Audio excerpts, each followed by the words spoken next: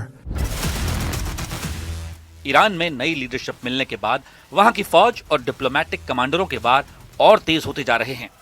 विदेश मंत्री अब्बास अरागची सबसे ज्यादा एक्टिव हैं। अब्बास अरागची ने कहा है कि यह अमेरिका का ऑपरेशन एपिक फ्यूरी नहीं, यह अमेरिका का ऑपरेशन एपिक मिस्टेक बन चुका है, जिसे अब अमेरिका और इजराइल सही साबित करना चाहते हैं।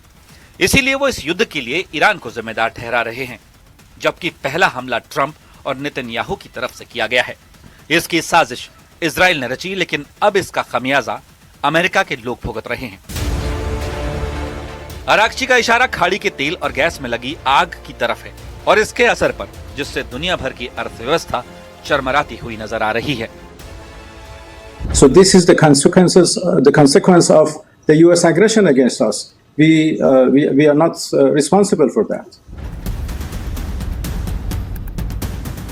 युद्ध क्या मोड़ ले रहा है, नया मोर्चा कहां खुल रहा है, इसके लिए तुर्की से आया यह वीडियो देखिए। अमेरिका का पेट्रियट सिस्टम तुर्की के अहम अड्डों पर तैनात किया जा रहा है। तुर्की ईरान को आगाह कर चुका है कि उसकी सरहद में मिसाइल आई तो अंजाम बुरा हो सकता है। मिसाइल डिफेंस से लेकर ईरान पर हमलों तक ट्रंप और नेतन्याहू का युद्ध अमेरिका को बहुत महंगा साबित हो रहा है। अमेरिका इस युद्ध में रोज करीब 7,500 करोड़ रुपए फूंक रहा है। पहले 100 घंटों में ही इस युद्ध में 33,000 करोड़ रुपए से ज्यादा खर्च हो गए। पहले 7 दिनों में युद्ध का बिल 55,000 करोड़ रुपए तक पहुंच गया। अगर ये युद्ध लंबा चला तो आशंका है कि इसका बिल 9 लाख करोड़ रुपए को पार कर सकता है और तब डोनाल्ड ट्रंप को अमेरिका के अंदर हाथ फैलाने पड़ सकते हैं। यानी अमेरिकी कांग्रेस में ट्रंप को युद्ध जारी रखने के लिए फंड का इंतजाम करना होगा।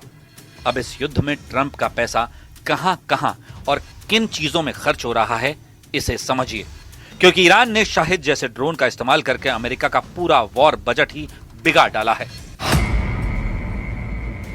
करीब 40,000 करोड़ के बम और इंटरसेप्टर मिसाइल अभी तक इस युद्ध में खर्च हो चुके हैं। एयर ऑपरेशन यानी विमानों को ऑपरेट करने के लिए रोज 250 करोड़ रुपए खर्च करने पड़ रहे हैं। अमेरिका की नौसेना के ऑपरेशन में रोज 130 करोड़ रुपए खर्च करने पड़ रहे हैं, जबकि बाकी जमीन पर मौजूद सैनिकों के लिए 10 से 15 करोड़ रुपए खर्च हो रहे हैं। ऐसे में डोनाल्ड ट्रंप और उनकी फौज को जबरदस्त टॉनिक की जरूरत है, ऐसा टॉनिक जो उनके युद्ध को फेल होने से बचा ले। लेकिन ईरान की मिसाइल वहां के नए सर्वोच्च नेता मुज्तबा खामेनेई की बूस्टर डोज बन चुकी हैं और ईरान का हर हमला बता रहा है कि वो पूरा बदला लिए बगैर युद्ध खत्म नहीं होने देगा।